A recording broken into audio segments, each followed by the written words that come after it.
Hi, everybody. It's Liz Gilbert here. Welcome to the Onward Book Club, where tonight we are going to be talking to the extraordinary Tara Roberts about her incredible book, Written in the Waters. Now, here comes the part that's always the fun part. Hi, everyone, where I have to figure out how to invite her to join. Hello, everybody. Here we go. Let's invite Tara Roberts, Explorer. What a great...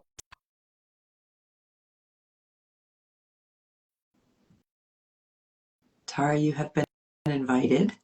Hi, everyone. Hi, Melbs. Hi, Australia. Oh my gosh, we got it in one. But we have like my weird phone here. I gotta figure out how to prop this thing up. Listen, you take your time because this is our show and we get to do whatever we want. Okay. Okay. I love it. You are absolutely Let's see. mistakes. All right. Well, I'm gonna be moving stuff listen, around for a minute here, I trying to understand. I get have it together. Instagram lives in hotel rooms using garbage cans as a prop and hotel towels wrapped around, like just rigging I it. love it. I can rig it.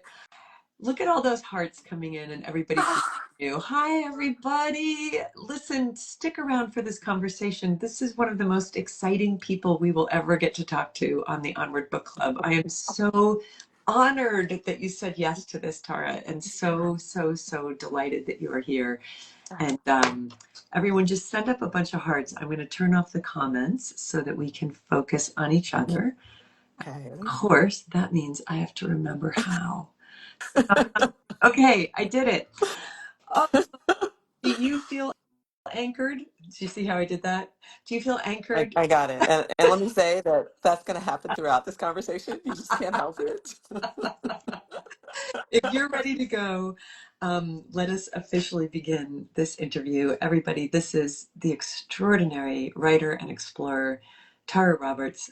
I'm going to do something that we are, that's a custom here on the Onward Book Club, which is to sing your praises in an introduction that Margaret and I, who is my partner in this endeavor, always write to just let everybody know how amazing you are.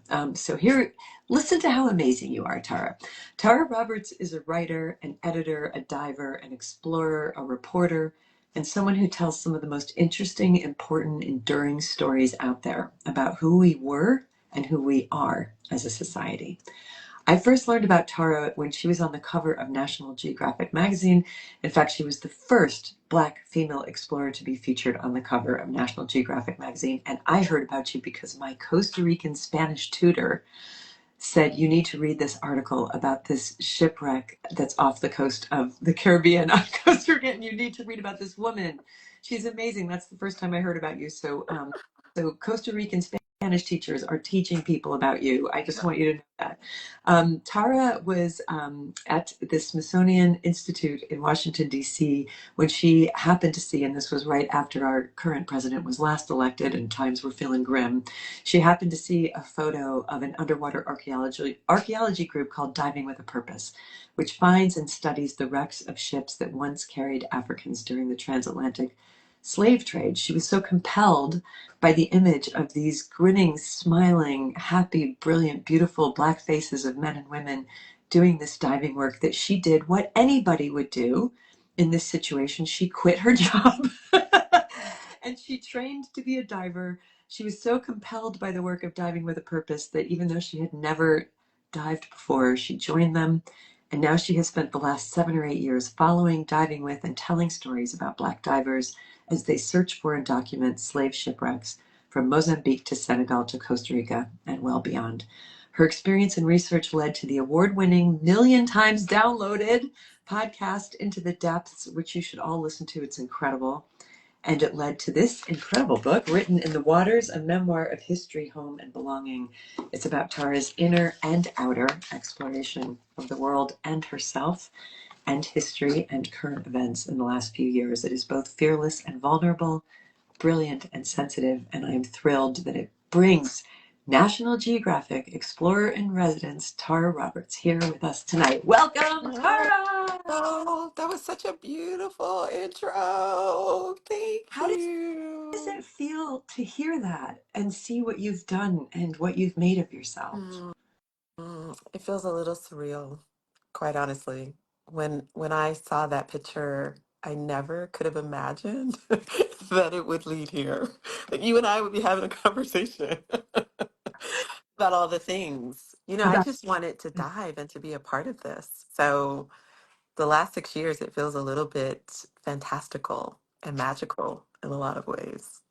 Well, I'm glad that you say that because one of the many reasons that I want people to read this book, and I'm just going to keep putting the title in front of you in case you haven't gotten it yet, Written in the Waters. Um, and we're going to get to the history of it and the deep emotional and sociological and anthropological and archaeological journey that is contained within this book. But for me, as a lover of creative magic Mm. and as somebody who has followed her intuition in directions that at the time many people might have thought was irresponsible and reckless, but led to my becoming, I think that I want people to read this book because you are an astonishing example of what it feels like to direct your life by your own deeply intuitive inner compass. And one of the things I noticed in this book and that I identified with was how many important junctures in this telling happened because you were experiencing something in your body, Mm. and your body was directing you. There was a sense of joy when you saw Mhm. that picture that you just had to follow, or there was there was a sense of dread that you had to get away from, like that you were.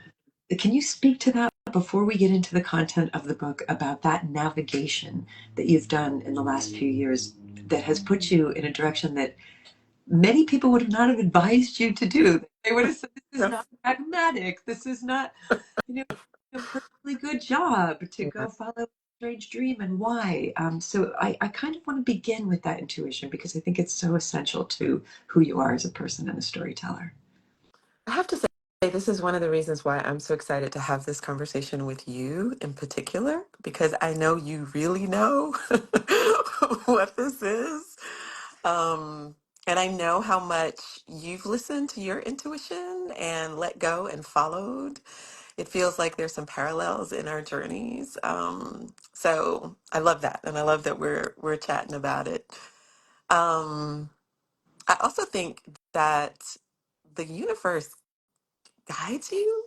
Like, like if you're not afraid to follow your curiosities, it takes you to some wild and crazy places. Um, yeah, so like how to start And here. I was in this room, because this is we're just here with 300 of our closest friends. and, friends. and then there'll be thousands more watching later. But in this room, you are free, my dear, to speak about mysticism as you actually experience it. I certainly, that is maybe the most interesting thing about this book to me is that the deep mystical and spiritual element of it and the deep intuitive element of it. And every single person on this call, I guarantee, is going to come right along with you. So you can just say what it actually feels like, what it actually felt like, and what actually brought you to the courage to go to Sri Lanka with a one-way plane ticket, no grant, no plan, and learn how to and dive for the first time in an ocean there, not even knowing anybody. Like what were you doing and how did you know?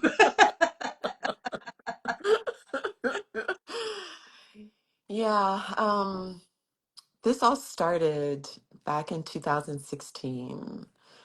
Um, and I just moved to Washington, D.C. I thought something else was going to happen in the world that did not happen. It's okay. But when I was living in DC, I didn't feel good. I had a really good job. I worked with some amazing human beings, but I wasn't happy. Um, I had spent the majority of my career before this really working in the gender equity space. Like, I really wanted to empower women and girls around the world. All of my work had been focused on that. And I thought we were doing a pretty good job. Like, 20 years later, there's a different conversation about women and girls in many parts of the world at all levels of society. So it felt like the work was going really well. But the conversation around race at that time in 2007, 2016, 2017, I mean, I'm a Black woman, so clearly I feel all the things about race. But back then, the conversations had reached such a fever pitch. It felt like there were so many fractures in our national consciousness around race. And I wanted to do something to heal the space, but I didn't know what to do. So that was one thing that was happening. The other thing that was happening, even though I was working in the gender space in that moment, I'd been doing it all my career, which was a magazine, publishing career. But I took this detour in the nonprofit social entrepreneurial world for about 6 years, and I started my own nonprofit. And I have to say that in 2016, I was burned out from trying to run a nonprofit. Um, if I'm honest with myself, that was not my strongest skill set. Listen, I life has many chapters, Tara. many, many chapters. And so I tried that one. find out what you're not good Uh, at. It.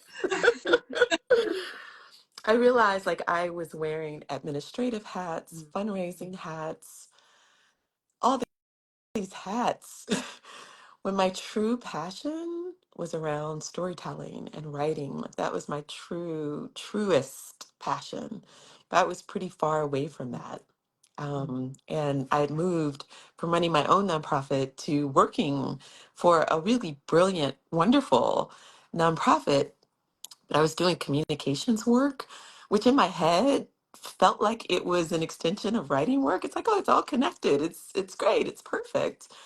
But communications work is really different. And I admire all the communications professionals out there. Your work is important.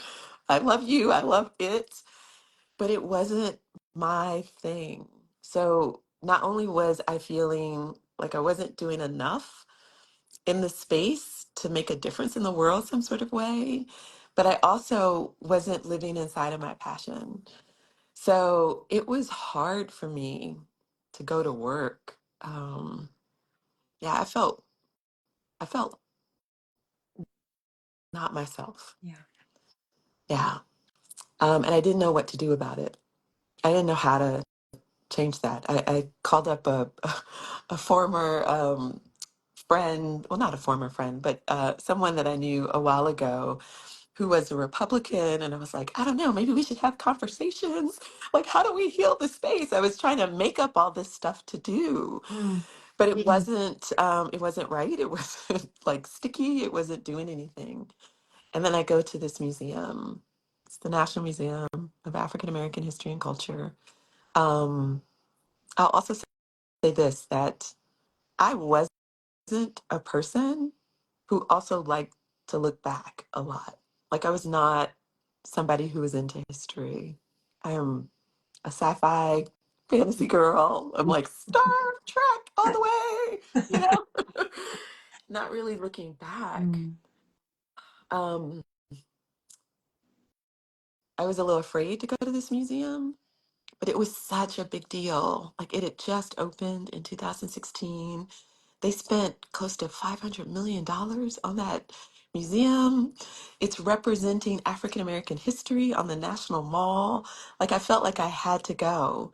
And this is when I think that the universe had some play in this because, oh, I should tell you this little bit too.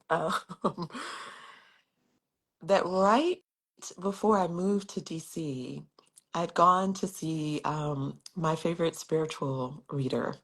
Um, and I was like, I don't know, like I am miserable trying to run this nonprofit. I don't know what to do. But it's my baby and I'm stuck. And she told me that I needed to step away from the nonprofit immediately. She was like, within a month, you need to step away from this nonprofit. I was like, what are you talking about? This is my baby. I can't just step away from it. And she's like, trust me, you need to step away. And during that time, I live in Atlanta, and a friend that I'd met in India a long time ago, who had just moved to the United States, just happened to have a speaking gig in Atlanta. And he called me up and was like, let's hang out. And we hang out. And I tell him, my spiritual reader is like, you need to quit your nonprofit. And he asked me to send me his resume. He was like, I know where you should be.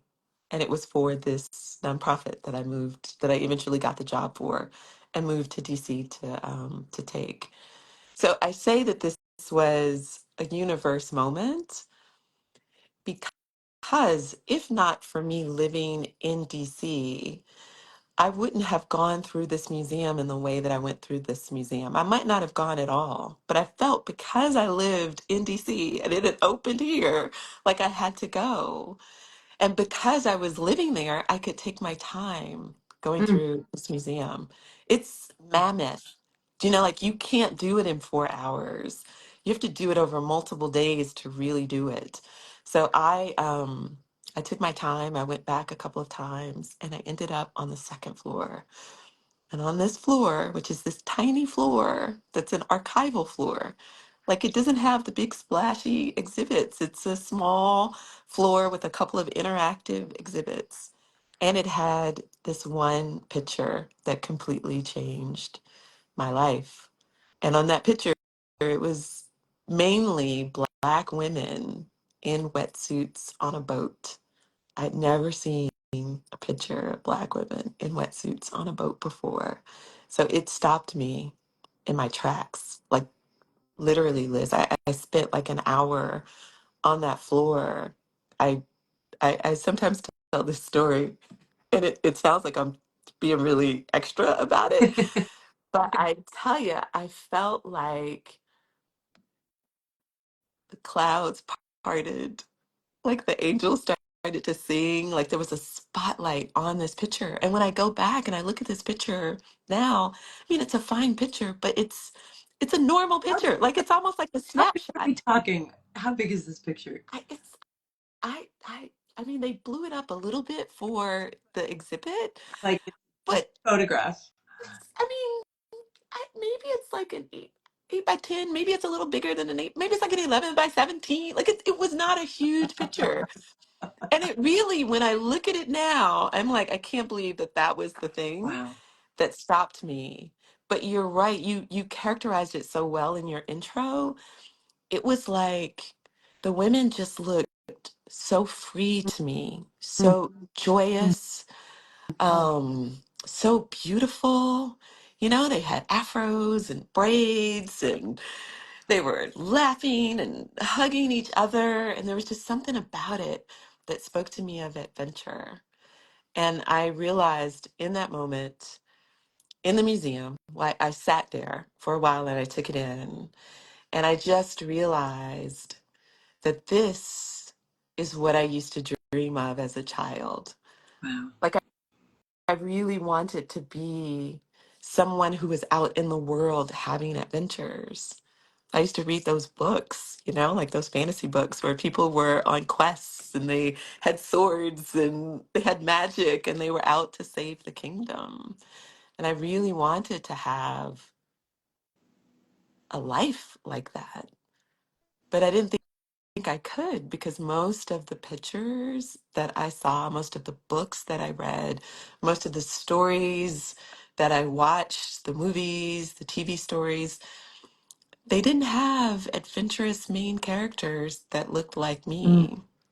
You know, so I began to think that that wasn't something that I could do or have. But mm. seeing these women, small group of it just I made that connection and it sparked something. And then I found out what they did. So I just got stopped by how beautiful they were to me. And then I read and found out that they were a part of this group called Diving with a Purpose, and that their mission, or part of their mission, was to help search for and document slave shipwrecks around the world. Mm. And I was like, are you kidding me? Like, not only are they adventurers, but they really are on a real quest, a real life quest to save the kingdom, you know, some sort of Such a way. band of, it's such a band of heroes, you know, like it really is. And as you're talking about this, I'm just thinking about one of the things I love about your book is that you return often to this question of who gets to tell history, and who gets to tell, like, what history gets told and what history doesn't get told, and then what little of the history of the African slave trade that does get told, who gets to tell it. Yeah. And you speak about the fact that there's fewer than 1% of marine archaeologists who are Black. And one of them, a friend of yours named Diana, was saying, like, it's so important that we be here because we ask different questions. We feel this in a different way. You know, who gets to be included in this archaeology? Who gets to be included in this history? Who gets to tell these stories? And actually, who gets to be the hero? You know, and that just reminds me of something that I've been talking about and teaching about and living from for a very long time, about the hero's journey that Joseph Campbell wrote about so beautifully, and that never included women, except for the roles of women in the hero's journey are that you can be the muse, you can be the goddess, you can be the prize princess who the Right. hero wins at the end, you can be the hag, you can be the witch. There's roles for women, but you Temptress. Yes. can't be the hero. You know, like, you can't Yeah. be the hero. You just can't be. And when Joseph Campbell taught, did he teach at Mount Holyoke? Where did he teach? You went to Mount Holyoke. Yes. No, I don't think he taught at Mount Holyoke. I don't know that. He taught at one of the Seven Sisters schools, but he taught brilliant young women forever, and they would often say to him, "But I want to be the hero." Mm. And you know, bless his heart, I love the work that he put out into the world. But he said to them, like, "Well, just be happy being the goddess." Oh, You know, like, why do you have yeah. to be the hero? And it's like, no, I want to be the hero of my own story. Like, I want to also, and I also want to find accomplices and colleagues, and you know, like, go on an adventure and Yes. have a quest. And I want that quest to have meaning and purpose. And it's rare enough that women are included in the story of adventure, and Black women glancingly rare. So Yes. your very existence and the existence of the women in Diving with a Purpose fills my heart with joy. And like, truly, it's so moving to me. Here I am crying already. We've only been talking for a few minutes. You said, and you write in the book about this as well, that you were somebody who didn't like to look back, and I think there's good reason for that. The history of African people in this continent is one of the most traumatic histories in the entire world. Like, who would want to like, who would want to look at these numbers? And you know, here are some of the facts that you gathered. Between the 1500s and the 1800s, 12,000 ships brought 12.5 million Africans to the Americas. Of those 12,000 ships, as many as 1,000 sank. And it's estimated that almost 2 million Africans lost their life as a result during what is known as the Middle Passage. It's shocking how little of this story is commonly known. Only about 20 of those 1,000 slave shipwrecks have ever been found. So there's a tremendous amount of history yet to be uncovered.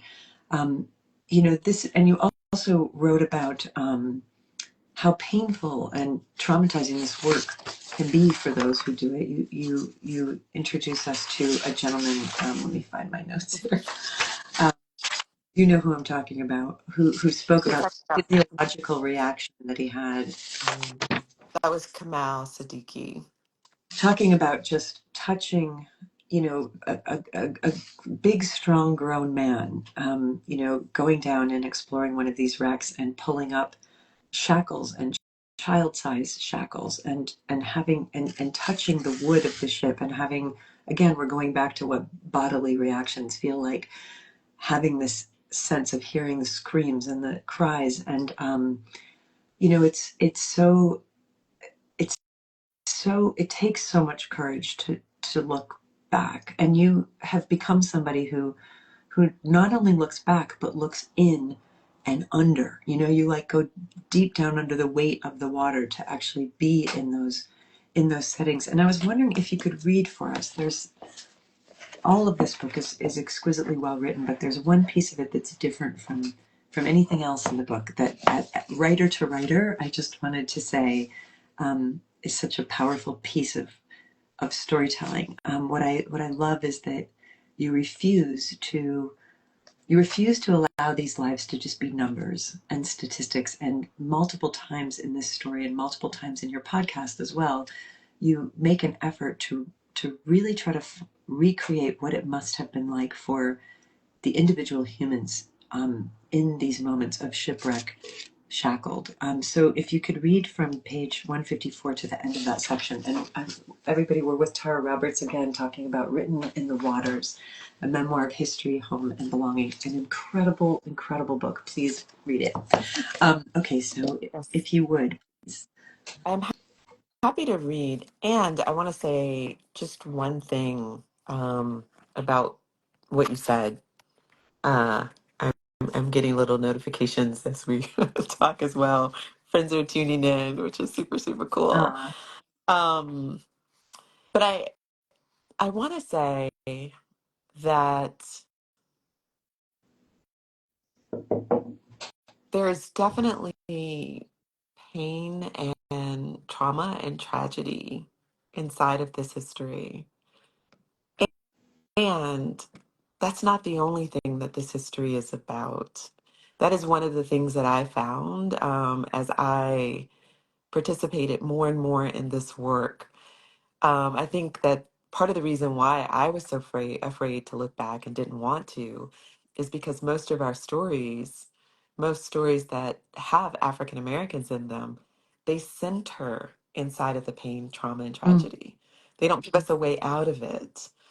But part of this work is really about it's looking to see what happened, but it's not looking to stay there. It's looking so that we can move through it and we can heal the space.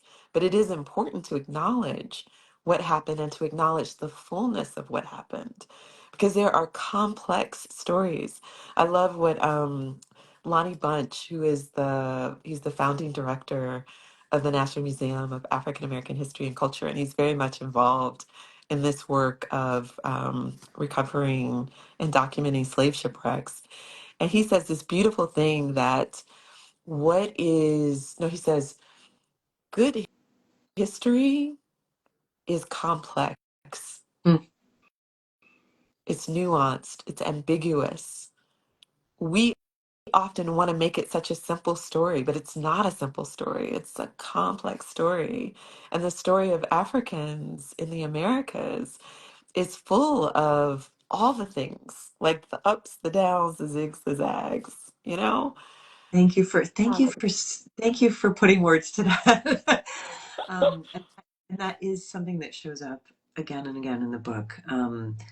The You dare to imagine in those ships that there was not only suffering and pain, but also resistance, camaraderie, love, and friendship, and and Resilience and survival, you and know, like communication, despite the fact that people were separated so that into groups where they couldn't understand each other's languages. And you know, yes, thank you for making that point. okay. Thanks, Liz. You're welcome, Tara Roberts. Friend stock and just call you Tara Roberts. Thank you, Tara Roberts. You're in the mix, Roberts. So the section that you want me to read is just to give it a little context. It's about a ship called the Sao Jose Paquete de Africa, and it was a ship that was found off the coast of Cape Town, South Africa. Um, and this is an even like we've talked about different perspectives and how many different perspectives there are. This is an even more different perspective because this is the perspective of the ship. Mm.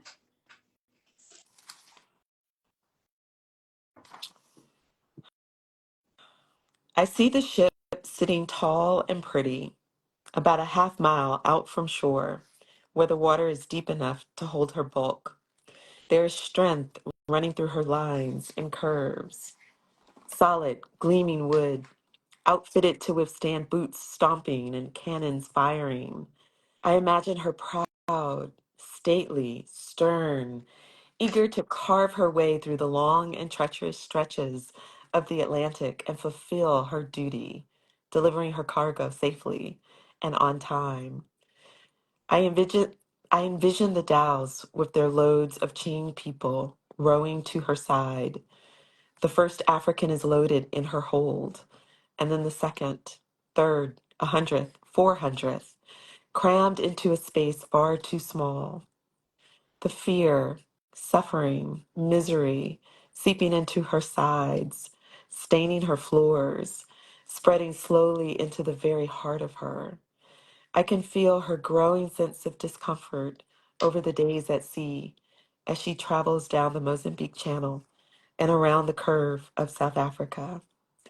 In the wee morning hours of December 27th, 1794, I picture the crew dropping anchor in the cold, treacherous, shark infested waters of the Cape of Good Hope, planning to restock. Her relief at this break to reorient herself around this bastardization of her purpose. Her beginning to wonder how she will endure another 6 weeks, another 2 months, a crossing of almost 4,000 miles to Rio de Janeiro, with this as her burden to bear. But before the anchor can find purchase, the wind picks up and begins to toss her around. She is made to withstand. She is strong. But the Cape is fierce in its need for chaos and destruction. It wants to claim her. She, sl- she slams hard against a reef, once, twice, 3 times, and her hull is breached. She hears the cries of crew and cargo alike.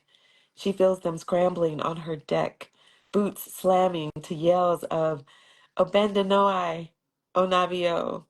Abandonoi, Onavio!" She watches as they drop life rafts into the water and row them back and forth to shore. Crew first, then the Africans in the cargo hold. She tries to hold steady, to give them the time they need. Her job, she remembers, is to deliver her cargo safely and on time. She keeps her nose up, fighting the Cape, but she can feel the life snuffed out inside her, the bodies bumping against her sides. The crew all make it to shore safely, but they save only half the Africans. So many people gone. It breaks her. The Cape of Good Hope claims her greedily. It takes maybe 3 hours for her to sink, for her nose to dip below the surface of the water on a diagonal trajectory to the ocean floor. The cold of the water takes her breath away. She sinks in slow motion. Sand around her swirls violently.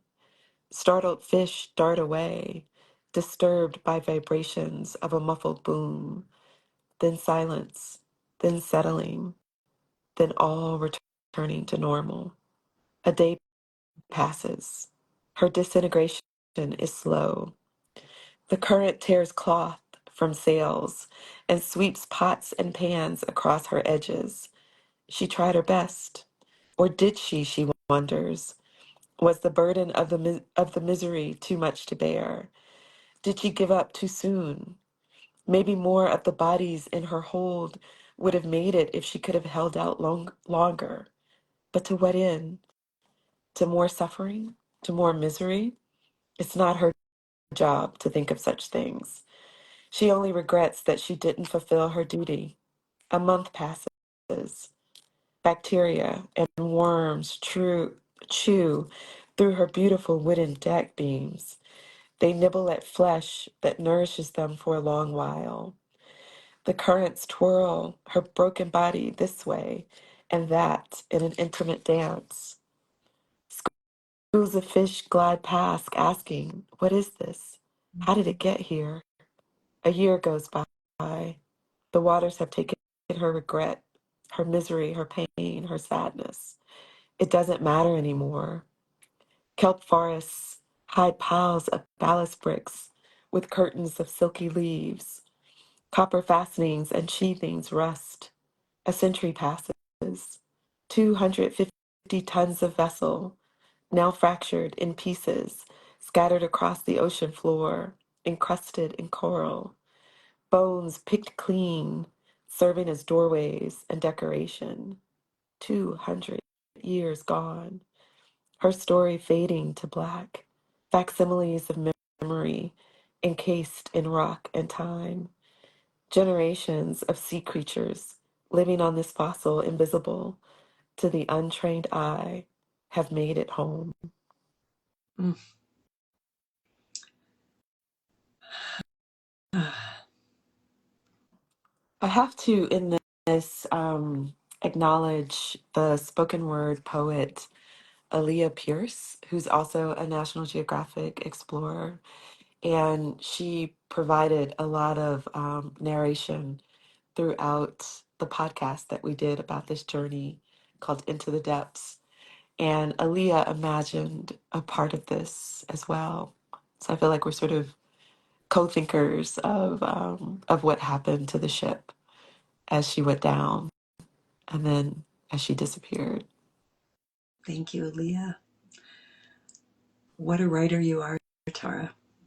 And it's such, you know, what I didn't really fully understand until I read the book was that your job, I mean, also who gets this job? Your job is explorer and storyteller.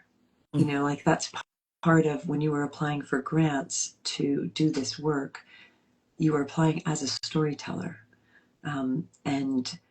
And I wonder if you could speak to what it means to be that.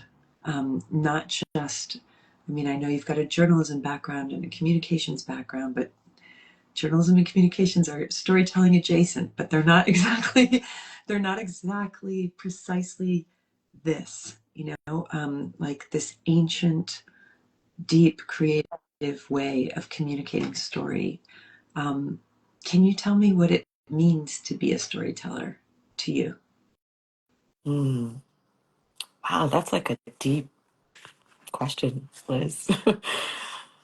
What does it mean to be a storyteller? Hmm. I don't know that I have an answer for that. Um, I can just tell you that books meant everything to me when I was growing up.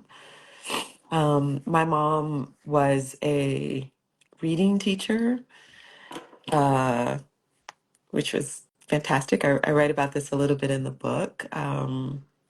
She used to go to these reading conferences and she would bring boxes of books home. And I loved books. Like, I'm an only child. My mother was working 2 or 3 jobs at a time. So I spent a lot of time alone. And I was happy as long as I had my books with me. Um, and I loved, like I said this a little bit earlier, I loved fantasy books. I loved being able to imagine beyond what I could see. Um, I grew up in the southwest part of Atlanta, which was fine. It was a working class neighborhood. I grew up in an apartment building. Um, I just always imagined there was more to the world and to life. I think I had I wouldn't have called it a global perspective when I was growing up. I felt like, and Campbellton Road was amazing and great. It was a wonderful place to grow up near Greenbrier Mall. If there are Atlanta people who are listening, that's where I was. And it was wonderful. And I just felt like there was more. So I had to go into my imagination a lot because we didn't have a lot of money to travel or to do other things. The way I experienced the world, the way I experienced others was through books. So they meant a lot to me growing up. And it's funny that you made this distinction between storytelling and journalism because for the longest, like I say that I'm a journalist, and there's a way I don't really feel like I am a journalist. Like I was very attracted to magazines, to feature stories, to really like going deep into a subject, really trying to feel empathy with a person. So I feel like from a young age, not only did I want to have adventure, but I wanted to tell stories, and I wanted to tell stories that helped me understand people more, to help understand who else was out there and to see my connections to others. Because I felt like we were all connected. I feel very connected to you right now because I still on my website it says like Elizabeth, I don't know why it still says I'm a journalist. I haven't written a journalistic article in 20 years, you know. Yeah. And I never felt authentic as a journalist because I was I mean, a journalist is somebody who's uncovering, reporting. That's what I think of as a journalist, like somebody Yes. who's Yes. reporting information.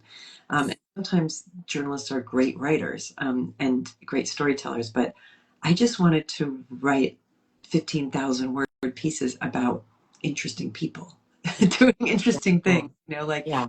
I wasn't going to blow open some big political scandal. I Yes. wanted to understand Yes. how people lived and thought and felt, and so I get that Yes. so Oh my deeply. gosh, I love what you just broke that down in a way that I needed somebody to break that down. You just distinguished it in such a good way. I Yeah, love I'm not that. a news. And I, I'm not get I think get this might be true, news. I'm not a right? news. I'm not like Right. another question. Like I was doing these stories where I would go deep into people's worlds, people who nobody had ever heard of, Yes. especially. Yes. Like I never wrote celebrities. I wrote about fascinating people and weird subcultures Yes. and hidden pockets of life. And yeah, I mean that's true narrative exploring, I Yes. think. Yes. And I have a hunch that this might be true for you as much as it was true for me. I also wrote because I wanted to understand myself, and I wanted to understand human nature more. I, it was a very, very internal look for me as well. I wanted to understand others so that I could understand myself, Yes, you know? yes. It's the only way I can understand myself. Is I have to write my way through it. Um, you write about home and belonging a lot. I also identified with you because you said something like living in 20 different places and 15 different places in 20 years, not having children, like choosing a very different path in the world that made you feel, in your own words, you said like a freak at times, which I also very strongly identify with. Like, what's wrong with me? Why can't I settle anywhere? And I don't have that feeling at all anymore now. In my On the brink of cronehood at 55, I'm like, this is you couldn't settle anywhere because you're not supposed to. It's not your calling. It's not your destiny. It's not who you are. We don't need Tara Roberts to settle. Like Mm, we need Tara Roberts to explore. Like mm, that's what you're made for. Like mm. I'm um receiving that. Let me just hold that for a second. That was, yes, I I received that. listen, I believe it very, very, you know, um, but you also, and I have this too, but in yours it's obviously much more nuanced as a Black woman who can only trace her ancestral history back to your great grandfather, because after that it becomes just a wall, and it's not like you haven't tried, like there's just a wall that comes up, and beyond that we don't know anything about where anyone came from or what their experiences were. And you write so poignantly about longing to know that, and trying to find those things, and how many millions of people, Black people in North America, hit that same wall around that 1870 block where there was no record keeping. There was record keeping. This is something else that I just found that I don't think I had ever grasped. We talk about slave trade, but somehow in my mind I sort of associate it with like the pirate trade. Like it's a sort of Mm, piracy. It's a kind of like dirty business. What I don't remember, and what your book brings clear, is what a massive international corporate industry it was, how well run it was, how many thousands of people worked in that industry, how many insurers worked in that industry, so that the owners of the ships would have their get their money back if their ship sunk and 400 people aboard died. No, like they were only listed as how much they were worth to the owners of the ship. You know, like the paperwork and how much of your work and the work of the people who you document is about you're finding this information out through insurance records. You know, it's like, oh my God, this was a very legitimate business that a lot of very like accountants worked in and lawyers, Banks, banks and lawyers. government. Yes, And it's, yes, yes. oh my God, the rot is so deep in us on this, you know, it's so appalling. Um, Yes.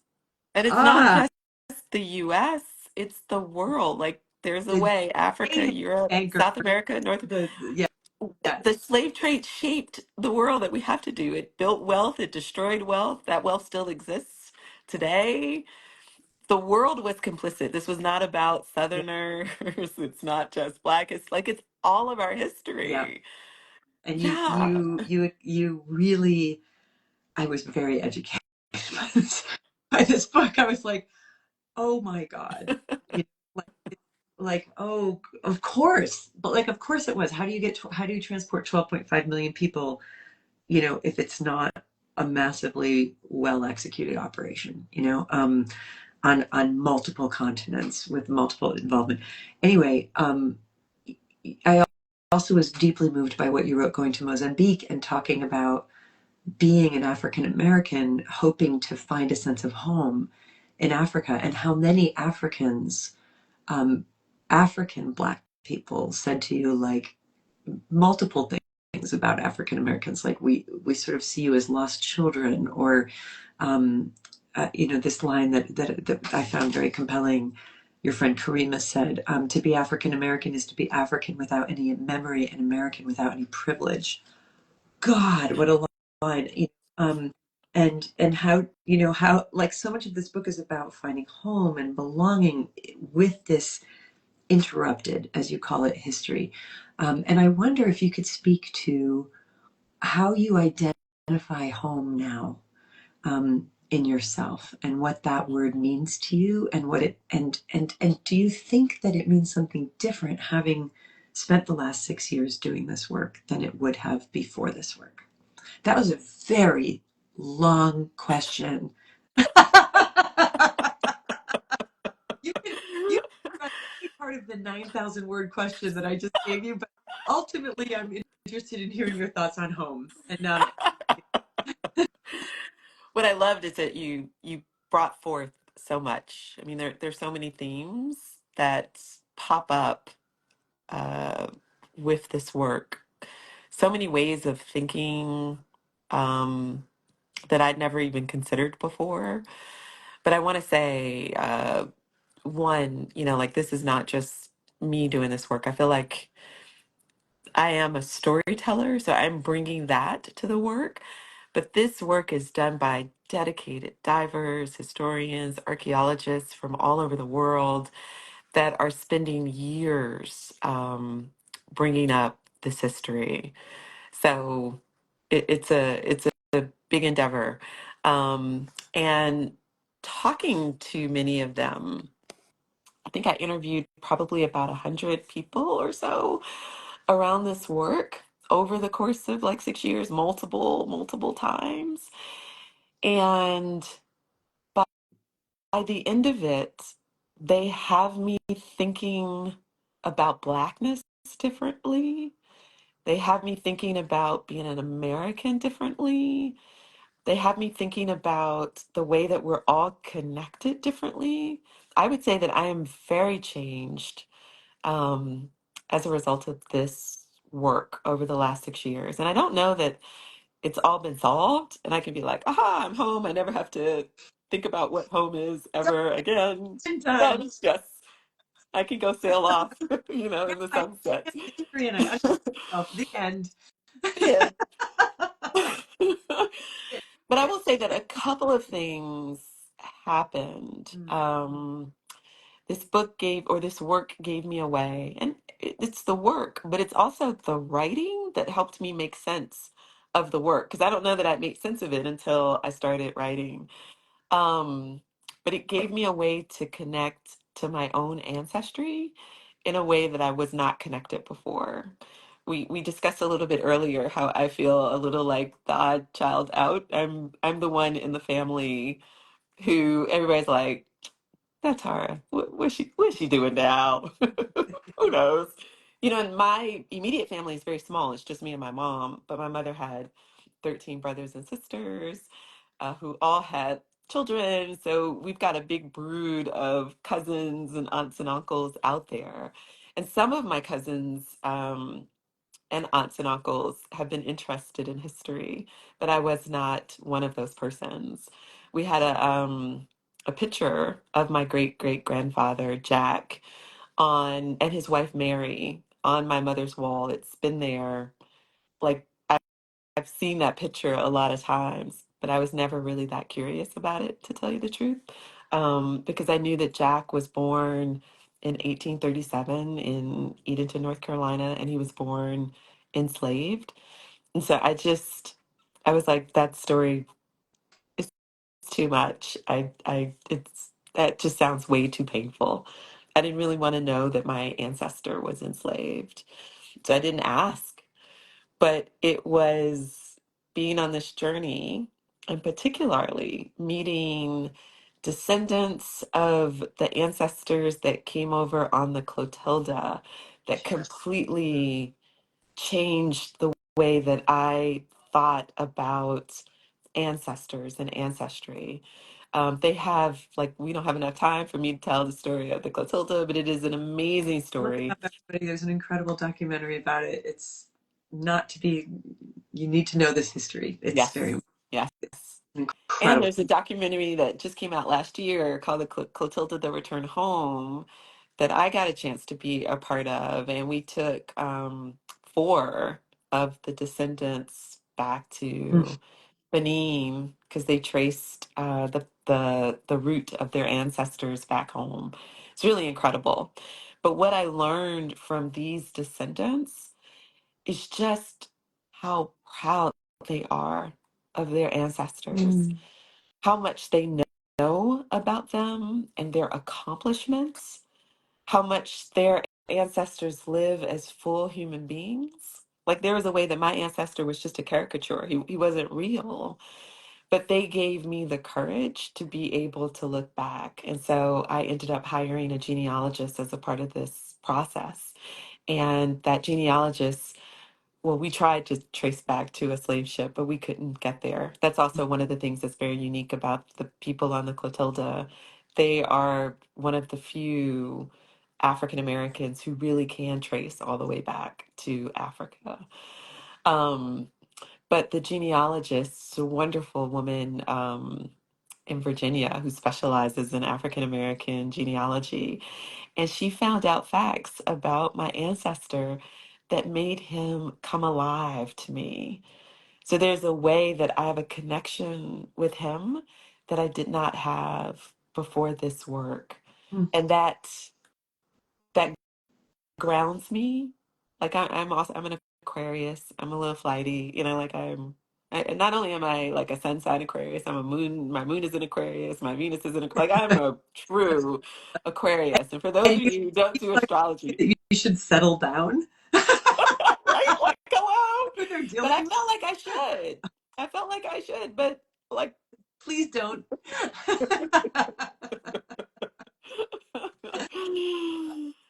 yeah, I, I had a thought as I was reading about your great great grandfather and the joyful history that you uncovered, the fact that he was a landowner, the fact that he fought in the Civil War in the Black Battalions, I didn't know any of this before. like incredible, Like this vivid life, and it's such a celebration to know that life, and going back to the sort of original question about like how do you look at this? It's too sad, like, well, when you look deeper, like when you look at it, it's too sad, yes, and then you look in, and then there's all this other stuff happening, as you said. Everything is there, and it reminds me of something that I recently read about evolutionary biology. That that I found really beautiful that said, you know, in survival, which is so much about evolution, like who survives, what species survive, what individuals survive. They used to use the word robust to describe those who survive.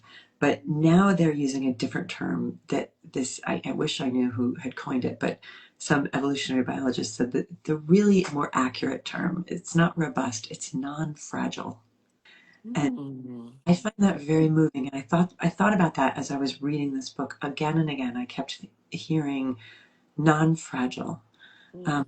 the people who survived these journeys, the people who died in these journeys, even the people who washed ashore and in their shackles in Costa Rica and were taken into the jungle by the Bribri indigenous people and dissolved into their culture.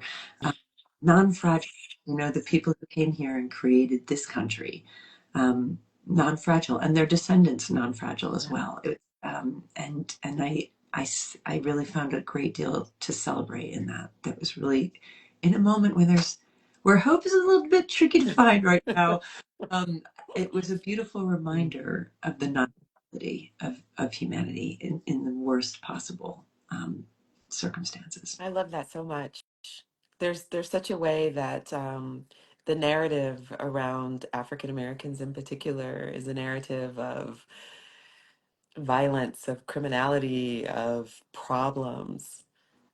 But really, it is a narrative of resilience, of survival, of strength. But that is not, those are not the sort of stories that we often tell. Well, we're telling more and more of them. Yeah, And there have always been authors that have tried to tell these stories.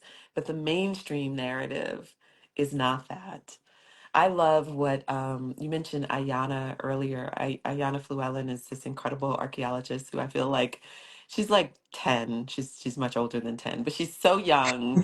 And I feel like, oh my God, if I knew half of what she knew at her age, like, oh my God, she's really sort of shaped a lot of my thinking around some of this. But one thing that she said to me that really stuck with me is that her work as an archaeologist, it's not about I won't say it as eloquently as she said it, but it's something like it's not about, and archaeologists are storytellers too. So it's not about telling stories of death. Like what she's interested in is not just how they died, it's how they lived. mm, So it's bringing forth stories of life, and life has all the points in it, like it's got the ups, the downs, it's got the pain, but it's got the love. But there's such a way in African American stories, the all of it is yeah, missing. yeah. Ah, And we center on that hard part. yeah, and Yeah. the danger of people fetishizing that suffering, you know, as well, and only seeing it. I just want to say, I wish I had 9 more hours to talk to you. It's I been, know. Feels like we just scratched the we surface. only have just begun, and I want to just reiterate, everyone, please pick up this book. It is, it's so vivid and beautiful and hopeful and non-fragile and fascinating. We didn't even get into the deep knowledge that you have about the technology of both diving and archaeology. Anybody who's ever been an archaeology nerd will just find this incredibly fascinating. Um, and, you know, I just want to end by saying there was a moment in one of your podcasts, and your podcast is so great too, where you were communicating, you were passing down some information about history to your little nieces, I believe nieces or cousins, and asking them like, do you think this is interesting? You know, what I'm doing? Do you think you might want to go scuba diving someday? Do you think you might want to find out about this? And they're like totally into it. They're like, yeah, it's way more interesting than school. Like, yeah, like but they said, one of those little girls said something so great, and I wanted to close with it because I want to co-sign it and endorse it. She said, someday I'll be able to tell people that my aunt was so cool. She traveled the whole world and she went on boats and she learned things and she was an adventurer and an explorer. And, you know, I mean, I've said this a few times, but I just like Mm. freakish nonconformist, unable to settle down, curious writer to freakish nonconformist, unable to settle down, curious writer. I just want to say, like, it's so important for little girls to see women like us because when I grew up, I never met a woman like me, like who I have become. And I know that you didn't either. And it's so essential, especially as the world tries to make women's lives smaller and smaller, that girls see women who are really cool and who are traveling around the world and who are telling stories and who are having adventures and who aren't living in conventional ways. So I just want to thank you for being that for all of us, but especially for the little ones who can see that and imagine a bigger, wider future for Oh, themselves. You're a good that's a ancestor. beautiful. That's a really beautiful way to end. Thank Oh, you for saying that. And I do want to just note one thing that I have as I've looked back. I actually think that there was someone that I knew who was that. And I think it was Zora Neale Hurston. I think she was the original girl. Well, she's not the only, but I think she was an explorer and a writer and a fantastic role model. So just want to shout out Zora there. Thank you. you name your cat Zora? I did. It was Zora and Alice. You know, Alice. Oh, well, Yes. yes, well done. We'll keep those names alive. Um, what Yeah. a joy to meet you, Tara, and thank you so much for all that you put out into the world. I'm with your nieces. I just think you're the coolest, Thank and you, thank you Liz. for joining. Thank you for what you're doing and for what you're doing with this book club. It's so inspiring and important. And I really appreciate your including my book in it. Yay! It's amazing. Of course. I wouldn't miss it for the world. So everybody, please check out "Written in the Waters" by Tara Roberts. She is amazing, and she's given us her time tonight, and I'm so grateful for that. And if everyone could just send up a whole bunch of love and hearts, let her know that you're listening and that you're here. And I can't wait to see where you go next and what you create next. And thank you for everything that you do. Thank you, Liz. Good night.